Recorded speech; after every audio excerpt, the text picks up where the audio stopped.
have anything been done to her? Did she lose her job? Did she face any disciplinary action whatsoever? Yes, she didn't lose her job, but they are now asking her why should she reveal such a thing, calling her to disciplinary meetings. As a matter of fact, the PPRO told me that for her to have come to Abuja to answer to this question, that definitely she will lose her job. He told me. So you're saying that the whistleblower is in danger of losing her job, but the alleged culprit is going scot-free. Exactly. Okay. Yeah. And how do you plan to, or how do you hope to protect the whistleblower's job? Well, like I told you, this letter alone, the letter of exoneration that she did, is enough for them to victimize her. What we intend to do, we are bringing, like you are doing a beautiful job too, because this is expository.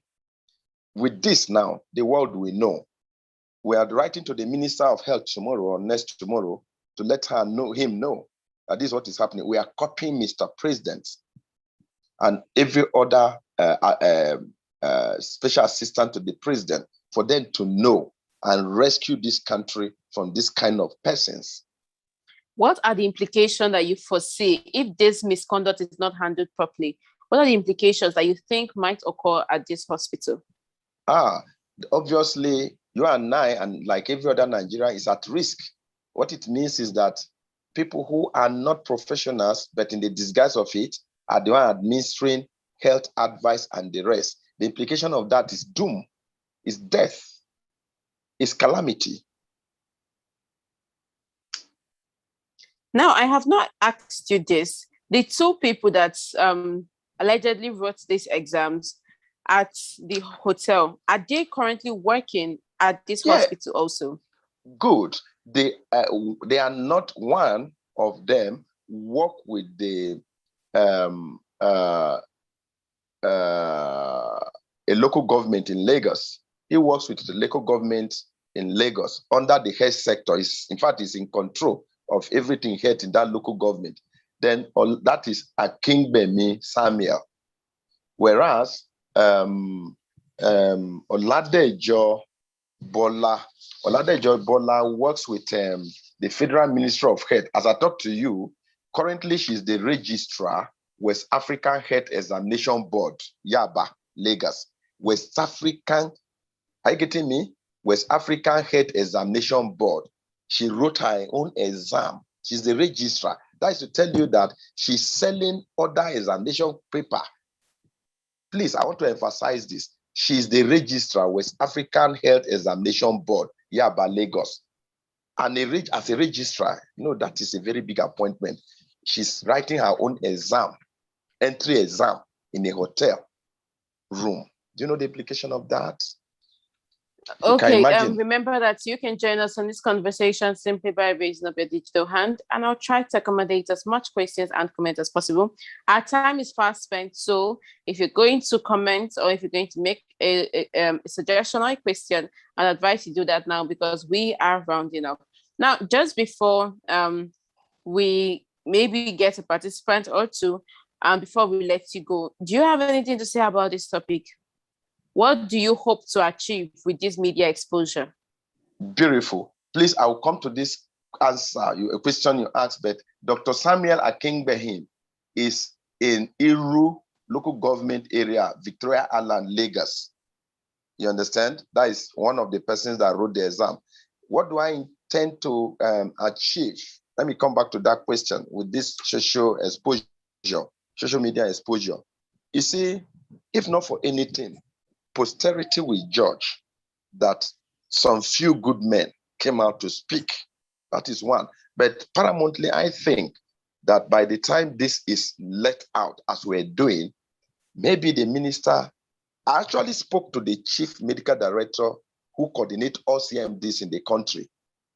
He also said he will speak to the man, but on informal ground, so it will not be that easy. So information is power. Sharing such news is power, and let people begin to know that the so-called professionals, some of them are not really what we think. That is one. Two, Nigerians will know that all is not in the right perspective. 3, social media, when properly and scientifically proven with evidence, some government agencies still work with it. So these are my expectations that maybe it will yield some positive results, if not now, later. Okay, and that's as much as we can take on today's exclusive interview powered by Elumba Television. We have been discussing under the theme, investigating medical and examination malpractice at the University College Hospital, Ibadan. Special thanks to our guest in the house. He is the Chief Research Analyst, Eagle Eyes Transparency Network, Dr. George Davidson. Thank you so much for coming, sir. I remember that you are always welcome to give us a follow-up and updates as this particular case progresses. And special thanks to all the participants that participated in today's conversation. Remember that this interview was live streamed on Facebook and YouTube at Elumba News. So you can also go there and watch it, or if you want to get a recording of it. Also remember to follow us across our social media platform at Elumba News. And from me, Augusta Neka, the host for today's show, it's good night. Thank you so much for coming. Thank you very much.